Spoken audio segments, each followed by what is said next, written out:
डालो शाल डालो बस शुक्रिया बोलो नहीं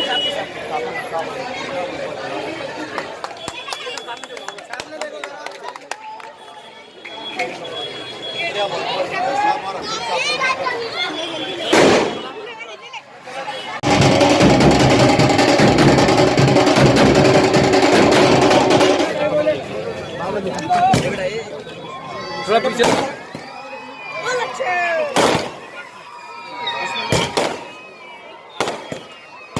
इधर देखो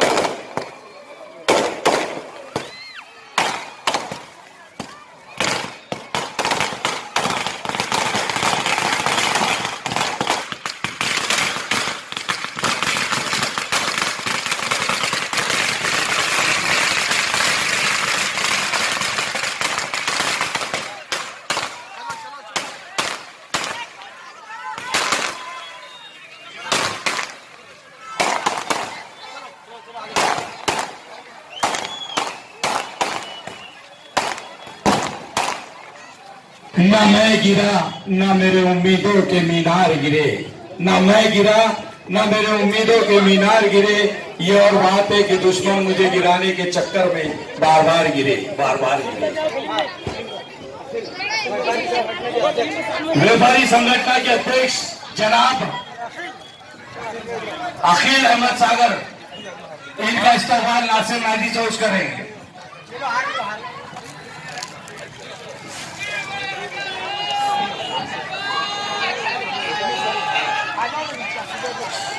जिला अध्यक्ष समीर साजिद बिल्डर का इस्तेमाल नासिर नादी करेंगे। इसके आपकी खिदमत के लिए बैठे हैं। मैं तमाम शहरियान के तमाम मेरे दोस्तों से गुजारिश करूंगा कि हमसे वहाँ पर खिदमत कीजिएगा। मैं अपनी बात को मुख्तसर करना चाहता हूँ क्योंकि मैं जानता हूँ कि मैं और आप हम सब मिलकर अगर किसी को यहाँ पर सुनने के लिए खड़े हैं तो वो मेरा और आपका सदर जनाब इम्तियाज जलील साहब है। मैं इतनी बात कहकर अपनी जगह लूंगा। जज़ाकल्लाह, शुक्रिया, बहुत बहुत अस्सलाम वालेकुम। वो मंजर भी आएगा, प्यासे के पास चलकर समंदर भी आएगा, प्यासे के पास चलकर समंदर भी आएगा।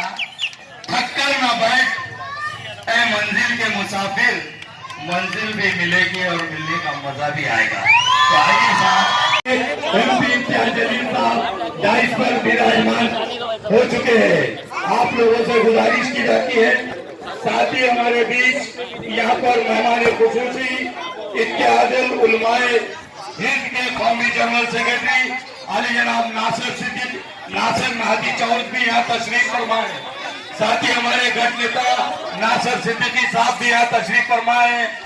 Opposition leader Khan Firoz Khan, corporate Sameer Sajid builder साहब और हमारे इस खुरीलैंड व्यापारी मंच के प्रेसिडेंट जनाब अखिल अहमद साहब, साथ ही आप बहुत ही सागर साहब, हमारे मजलिस इत्तेहादुल मुस्लिमीन के साबिका ग्रुप लीडर जनाब नासिर सिद्दीकी साहब, जमीर अहमद खादिम साहब, जनाब फिरोज खान साहब, तमाम मेरे दोस्त अब्दुल्ला भाई और तमाम बुजुर्गों के मेरे दोस्तों बुजुर्गों, अस्सलाम वालेकुम।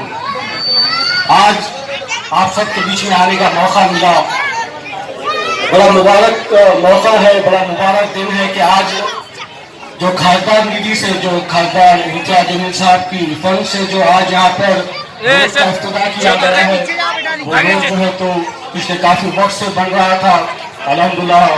काफी इसके लिए जस्तजू हमारे यहीं के अनीस खान साहब ने की, इमरान सालार साहब ने की, साबिर भाई ने की, अखिल सागर साहब ने की, बार बार खासदार साहब से मिला।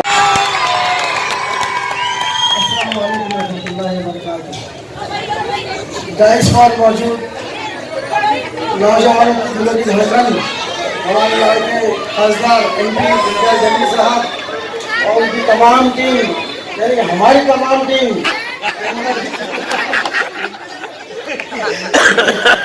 तमाम पदाधिकारी और स्टेज पर तमाम जहाँ पे तो हमारे हाजी साहब डिजाइन साहब मौजूद है और नौजवान काफ़ी तादाद में यहाँ जमा है।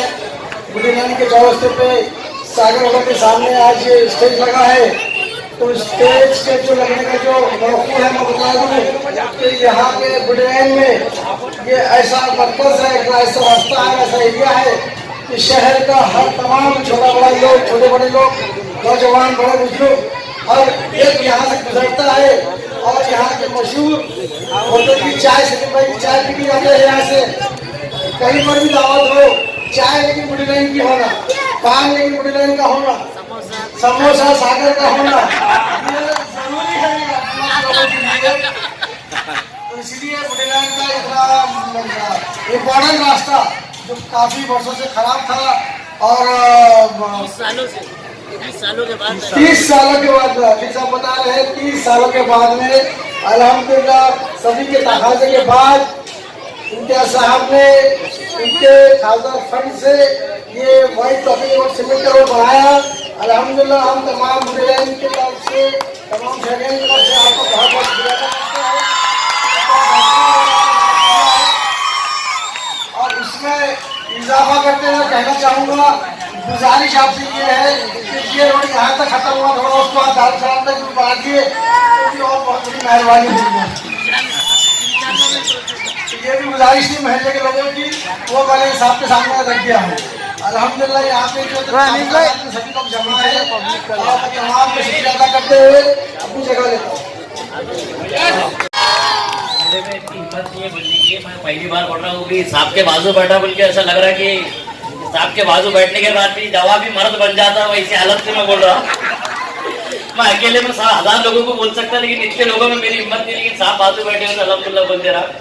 हमने साहब ने माशाल्लाह इतने सारे उनके जिले हैं, इतनी कॉन्स्टिट्यूंसी में इतने वार्ड है कि मैं अंदाजा नहीं लगा सकता। एक शहर के अंदर 115 वार्ड है, लेकिन इसके अंदर 7 असेंबली है। 7 असेंबली में कितने नगर परिषद है। उन्होंने बारीक बीनी से बुढ़ी लाइन की तरफ देखा, तो मैं बुढ़ी लाइन व्यापारियों के, दुकानों के, उनके तमाम रहवासियों की तरफ से साहब का तहे दिल से शुक्रिया अदा करता हूँ कि उन्होंने बुढ़ी लाइन की तरफ देखा।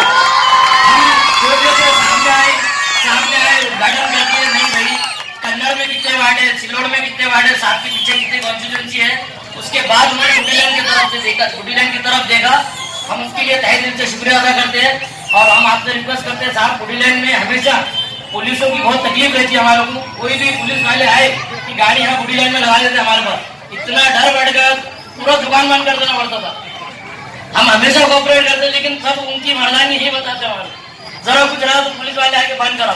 हम कोऑपरेट करते, साहब से गुजारिश करेंगे, हमारे व्यापारियों की एक ही मांग है कि पुलिस थोड़ा कोऑपरेट करे हमको। पहले कोरोना की वजह से, कोरोना लॉकडाउन तो लगा नहीं, लेकिन लोगों के दिमाग में लॉकडाउन लग गया। लोग जो 1000 खर्चा करने वाले वो 100 रुपए पे आ गया। एक व्यापारी के हिसाब से मैं सोच के बोला, तो थोड़ा पुलिस वालों का हमारे बुढ़ी लाइन के ताल्लुक से थोड़ा सहूलत दे। बस और कुछ भी नहीं बोलूंगा। शुक्रिया बहुत बहुत।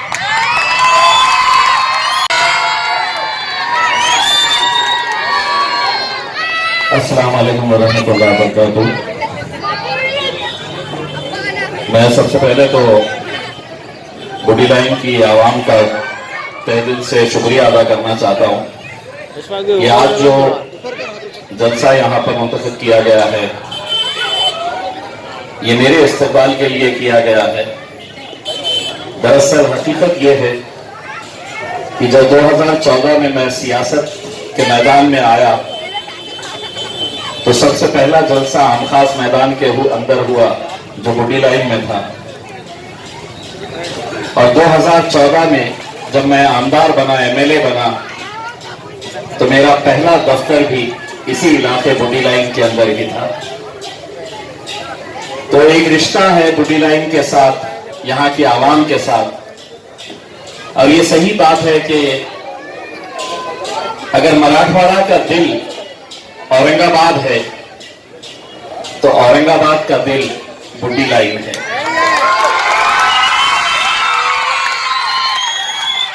ये एक ऐसा इलाका है जो शायद बाहर से जो भी शख्स, जो भी परिवार, जो भी फैमिली औरंगाबाद आती है, शायद ही कोई होगा जो बुढ़ी लाइन इलाके में नहीं आता होगा।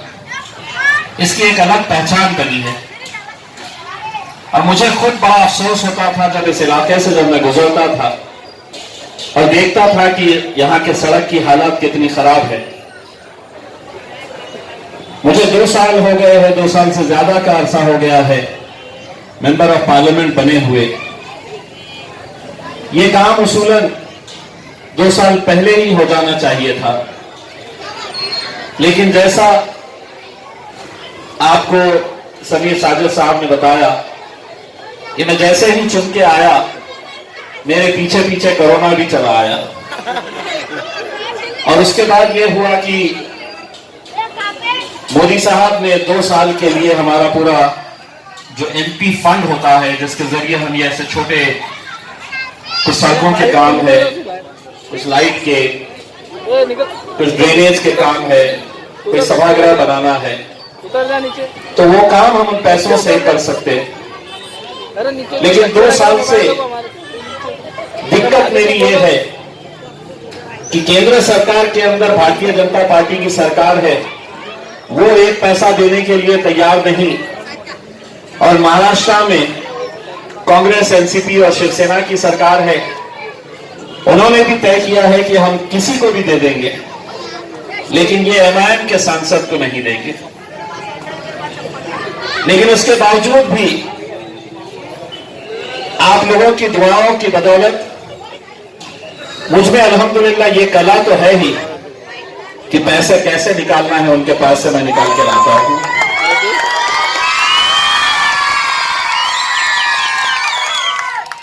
बूटी लाइन से एक और रिश्ता इस बात के लिए भी है कि वैसे तो आपके चाहने वाले बहुत सारे मिल जाएंगे, लेकिन ये जो छोटे बच्चों की मोहब्बत, बूटी लाइन के बच्चों की मोहब्बत है, वो शायद ही कहीं देखने को मिलती होगी। और इन्हीं की मोहब्बत देखकर मैं सरकार से ये अनुरोध करूंगा, सरकार से ये गुजारिश करूंगा कि ये जो छोटे छोटे बच्चे हैं, इन लोगों को भी वोटिंग का अधिकार दे दिया जाए।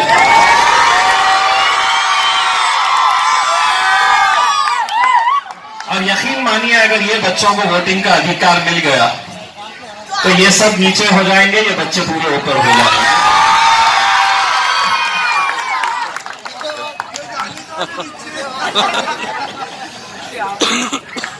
मैं सिर्फ आज ये सड़क के उद्घाटन के लिए आया हूं ऐसा नहीं है। आज दोपहर में ही हमने हमारे नासिर सिद्दीकी साहब के वार्ड में 50 लाख रुपए के रोड के काम का इफ्तिताह किए हैं। आज 2 दिन पहले हमने रावरसपुरा इलाके में एक सड़क के काम की शुरुआत की। ब्रिजवाड़ी इलाके के अंदर हमने एक सभागृह बनाने का काम शुरू किया। चंपा चौक के ऊपर हमारे फिरोज खान साहब के और आरिफ हुसैनी साहब के वार्ड में बाहर होटल के सामने हमने एक रोड का टुकड़ा बनाया। तो पड़ोस के कॉर्पोरेटर कलीम कुरैशी साहब ने कहा कि मेरे भी इलाके के अंदर थोड़ी रोड बढ़ा दे। वो रोड का काम भी अल्हम्दुलिल्लाह हमने शुरू किया। ये इतने सारे काम अगर हो रहे हैं तो यकीन मानिए इसका क्रेडिट अकेले मुझे नहीं जाता।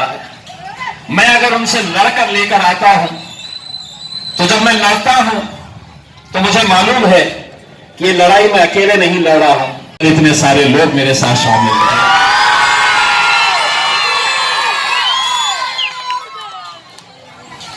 हमने जिस तरह से आपको बताया गया कि पिछले कुछ सालों के अंदर हमने जो काम किए हैं, वो काम हम जितना हो सकता था हमारे तौर के ऊपर हम करे हैं और इंशाल्लाह आगे भी करते जाएंगे।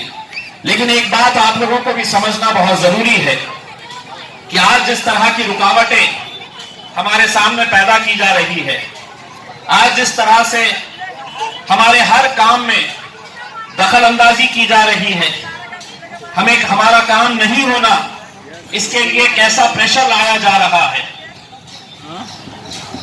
चाहे वो राज्य सरकार हो, केंद्र सरकार हो, प्रशासन हो, पुलिस हो, हर एक के निशाने के ऊपर हमें रखा गया है।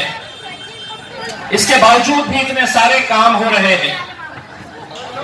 मैं आपको यकीन दिलाता हूं कि औरंगाबाद की सबसे बड़ी अगर कोई समस्या थी, औरंगाबाद का सबसे बड़ा कोई प्रॉब्लम था, जब हम लोगों के बीच में जाते थे और लोगों से वोट मांगते थे तो लोग हमसे एक ही बात कहते थे कि हमारे पानी का मसला हल कर दीजिए, हमारे घर तक पानी पहुंचा दीजिए।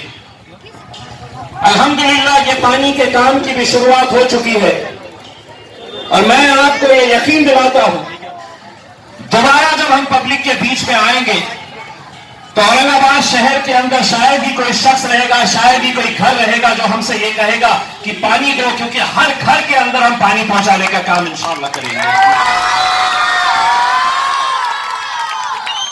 दिक्कतें हैं लेकिन वो दिक्कतों का हम सामना करते जाएंगे। मैंने आपको मालूम होगा कि हमने कुछ महीने पहले ये ऐलान किया कि हम आमखास मैदान के अंदर एक स्टेडियम बनाएंगे। हमने उसका पूरा नक्शा तैयार कर लिया, लेकिन ये बात भी गुडी लाइन के नौजवानों को बताना मैं जरूरी समझता हूं, क्योंकि इस आमखास मैदान के ऊपर चाहे वो क्रिकेट हो, फुटबॉल हो या कोई भी गेम हो, सबसे ज्यादा इसी इलाके के नौजवान वहां पर खेलते हैं। हमने ये तय किया कि वहां पर हम एक भव्य आलीशान एक स्टेडियम बनाएंगे। उस स्टेडियम के अतराफ में एक शॉपिंग कॉम्प्लेक्स बनाया जाएगा, मार्केट बनाई जाएगी और यहीं के नौजवानों को वो दुकानें किराए के ऊपर देने का हमने तय किया।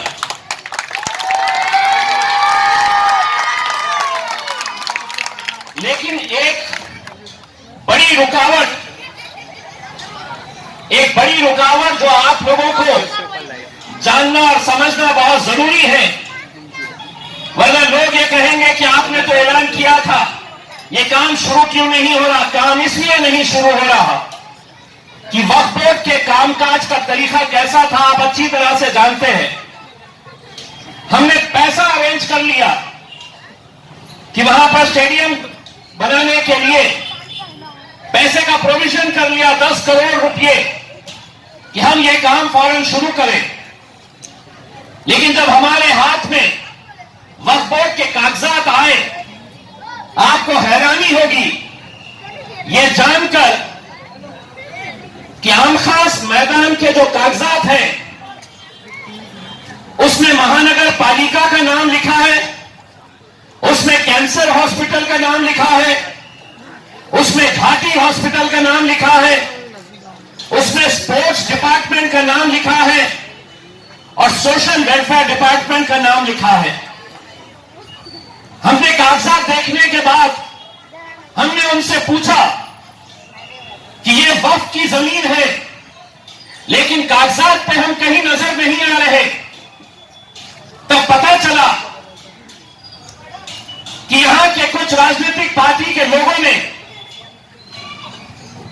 कुछ सरकारी अधिकारियों के साथ मिलकर उन कागजात के ऊपर से वक्फ बोर्ड का नाम हटा लिए और ये तमाम सरकारी दफ्तरों के तमाम सरकारी महकमों के नाम उस पीआर कार्ड के ऊपर चढ़ा लिए। मैंने उनको साफ शब्दों में एक बात कही है कि तुम कागज के ऊपर नाम चढ़ा लो, लेकिन आमखास मैदान ही रहेगा और वो खेलने का ग्राउंड ही रहेगा। अब एक लड़ाई जारी है। हमने अलग अलग बड़े बड़े नेताओं के पास गए और हमने उनसे ये कहा कि एक स्पोर्ट्स यूनिवर्सिटी औरंगाबाद में आती है, वो चले जाती है, कोई उसके बारे में बोलता नहीं है। आज हम जब यहां पर एक स्टेडियम हमारे आमखास मैदान में बनाना चाहते हैं तो वहां पर भी कैसी कैसी रुकावटें तैयार की जा रही हैं, ये आप लोगों को समझने की जरूरत है। अगर वो स्टेडियम वहां पर बनेगा तो उसके ऊपर इम्तियाज जलील खेलने आएगा, ऐसा नहीं। यही वो बच्चे हैं, यही वो नौजवान हैं जो वहां पर खेल कूद के जरिए आगे बढ़ सकेंगे। उसके बावजूद भी हम पूरी कोशिश कर रहे हैं कि ये जल्द से जल्द ये नाम पूरे हटाए जाए और वक्फ बोर्ड का नाम दोबारा इसके ऊपर चढ़ाया जाए। दूसरी एक बात, आप सिर्फ इतने एक रोड के लिए इतना खुश हो रहे, तहे दिल से आप शुक्रिया अदा कर रहे, जश्न मना रहे, बहुत जल्द इंशाअल्लाह हम आपको इससे बड़ी और खुशी, इससे बड़ा और तोहफा देने वाले हैं।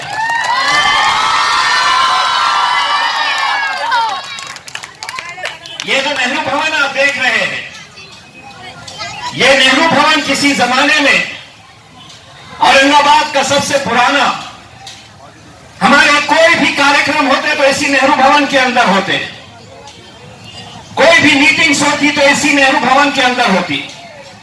लेकिन आज उस नेहरू भवन की हालत क्या है आप भी देख सकते हैं। न कुर्सियां हैं, खंडर हो चुका है। मैं पिछले लगातार 6 सालों से इसके पीछे लगा था, कोई एक भव्य इमारत के अंदर तब्दील करे। मुझे यह बताते हुए खुशी हो रही है कि आज से 4 दिन पहले ये काम के पैसे भी आ गए और इसकी इजाजत भी दे दी गई है। और मैं धुड्डी लाइन के आवाम को इतना यकीन दिलाना चाहता हूं कि अगले 8 से 10 दिन के अंदर ही हम इस नेहरू भवन का काम की शुरुआत करने जा रहे हैं। 18 महीने के अंदर ये नेहरू भवन जब बनकर आएगा, जब बनकर खड़ा रहेगा, मैं आपको इतना यकीन दिलाता हूं कि आगे मुझे पता नहीं है कि कल खेल में हम होंगे या नहीं होंगे, आगे हमारा क्या होगा हमें पता नहीं। लेकिन यहां की आवाम, ये जो बच्चे हैं, ये जिंदगी भर याद रखेंगे कि यहां पर एक खंडर हुआ करती थी, अब यहां पर एक आलीशान नेहरू भवन खड़ा हुआ है। मैंने खुद जाती तौर के ऊपर मुंबई से आर्किटेक्ट्स को बुलाकर उनके साथ लगातार हम बैठे, चर्चा किए। आज नेहरू भवन के अंदर बैठने की जो कैपेसिटी थी वो करीब 450 लोग बैठ सकते थे। नया जो नेहरू भवन बनेगा उसमें 550 के करीब लोग बैठ सकेंगे। बहुत खूबसूरत सी एक मार्केट रहेगी। ऊपर के फ्लोर के ऊपर ऑफिसेस के लिए जगह बनाई जाएगी। इतना आप मुझ पर यकीन रखिएगा कि पूरे औरंगाबाद के अंदर इतनी खूबसूरत इमारत आपको कहीं नहीं मिलेगी जितना हम इंशाअल्लाह नेहरू भवन को बनाने वाले हैं। और ये सब इसलिए मुमकिन हो रहा है कि आप लोगों की दुआएं हमारे साथ हैं, आप लोगों के साथ है, आप लोगों की ताकत है कि जिसकी वजह से औरंगाबाद एक ऐसे शहर की पहचान हो चुकी है कि लोग कहते हैं कि यहां पर मौजज़े होते हैं। ये वही शहर है कि जिसने अल्हम्दुलिल्लाह पूरे हिंदुस्तान को यह दिखाया है कि अगर हम एक प्लेटफॉर्म के ऊपर एक ताकत बनकर खड़े रहते हैं तो हम क्या कर सकते हैं। पूरे हिंदुस्तान के अंदर लोग हमसे ये पूछते हैं कि औरंगाबाद से पूरे महाराष्ट्र में इकलौता एक मुसलमान एमपी चुनकर आता है और वो मेरे औरंगाबाद शहर से आता है। ये कैसे मुमकिन हुआ? इसलिए मुमकिन हुआ कि आप लोगों ने उसे एक जहती का सबूत दिया और आपने वो नामुमकिन काम को मुमकिन करके दिखाया। लोग कहते थे कि ये मुमकिन ही नहीं है। मुझे आज भी मालूम है इस बुड्डी लाइन इलाके के अंदर भी ऐसे कई लोग थे जो हम पर उंगलियां उठाते थे। कई ऐसे लोग थे कहते थे कि नहीं जीत सकते, कई लोग कहते थे कि सेटिंग हो गई है, मुमकिन ही नहीं है। लेकिन जब एक प्लेटफॉर्म के ऊपर आए हमने, तो अल्हम्दुलिल्लाह हमने वो करके दिखाया कि आज जब हम उत्तर प्रदेश जाते हैं, बिहार जाते हैं, दिल्ली जाते हैं, तो हम लोगों से यही कहते हैं कि अगर हमने ये औरंगाबाद में करके दिखाया है तो इंशाअल्लाह हम उत्तर प्रदेश में भी करके दिखाएंगे। आवाम की ताकत क्या होती है ये आप अच्छी तरह से जानते हैं। कुछ दिन पहले आपने देखा होगा, इसी इलाके से हमने मुंबई के लिए तिरंगा रैली निकाली थी। सारी हुकूमत एक तरफ, महाराष्ट्र की पूरी पुलिस एक तरफ, पूरी ताकत लगा दिए कि हम मुंबई तक नहीं पहुंच सके। हर 50 किलोमीटर की दूरी के ऊपर बैरिकेड्स लगा दिए, पुलिस की फौज खड़े कर दिए कि हम मुंबई तक नहीं पहुंच सके। लेकिन उसके बावजूद भी मैंने उनसे कहा था कि मुंबई तो हम आएंगे, और मुंबई अल्हम्दुलिल्लाह अगर हम गए तो इसलिए गए कि हुकूमत जानती थी कि ये अकेले की ताकत नहीं है, ये अकेला नहीं कर सकता है, उसके पीछे जो ताकत है वो ये ताकत अल्हम्दुलिल्लाह ये लोगों की, और हमने वो करके दिखाया है। दोस्तों, आज जिस दौर से हम गुजर रहे हैं,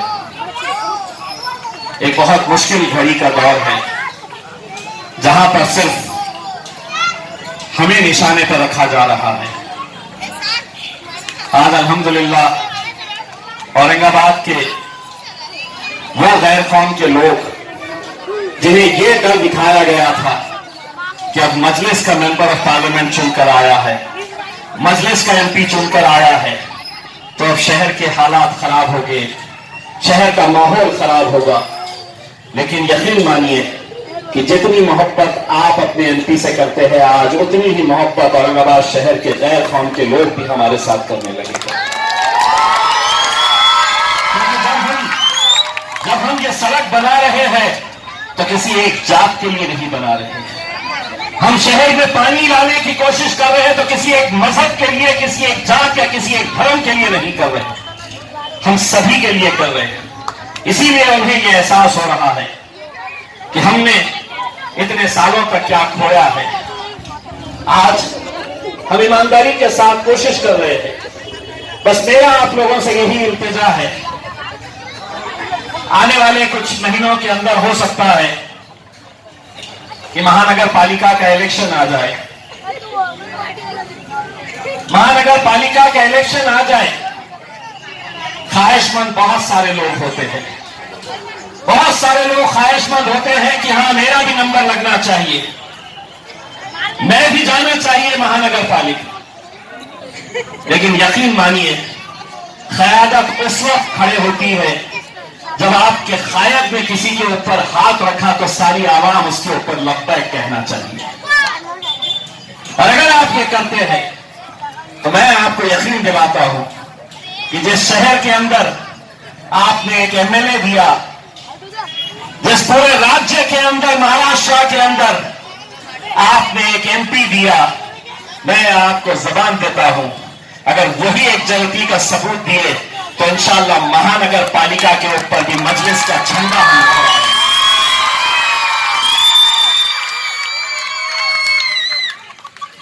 बस आप लोगों से यही इल्तिजा है। अकील भाई ने बातों बातों में ये बताया है कि पुलिस वाले बहुत परेशान करते हैं।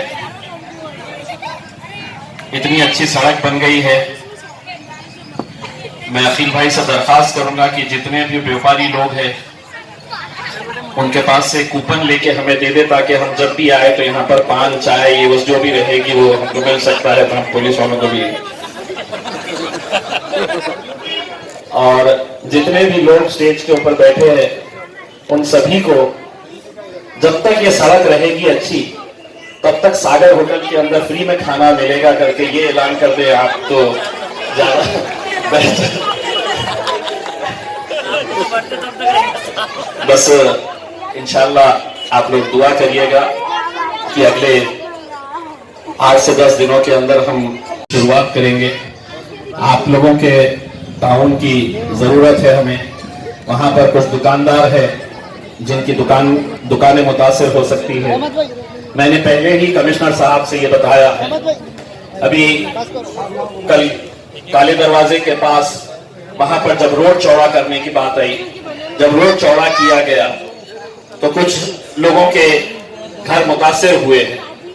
हमने म्युनिसिपल कमिश्नर साहब से ये कहा है कि जितने भी लोग उस रोड चौड़ा होने की वजह से बेघर हुए हैं, उन सभी को हम सरकारी स्कीम के अंदर डाल के उन्हें दूसरा घर देने की इंशाल्लाह पूरी कोशिश करेंगे। उसी तरह से जो नेहरू भवन के दुकानदार हैं, उनके ताल्लुक से भी मैंने म्युनिसिपल कमिश्नर साहब से कहा है कि जो लोग मुतासिर हो रहे हैं उनके लिए एक प्रायोरिटी दी जाए ताकि वो लोग अपना कारोबार नया नेहरू भवन बनने के बाद कर सके। लेकिन इतना यकीन है कि आने वाले कुछ सालों के अंदर अगर औरंगाबाद का सबसे मोस्ट हैपनिंग अगर कोई प्लेस रहेगा तो वो इंशाल्लाह गुड्डी लाइन रहेगा। अभी भी है, आगे इसके बाद खूबसूरत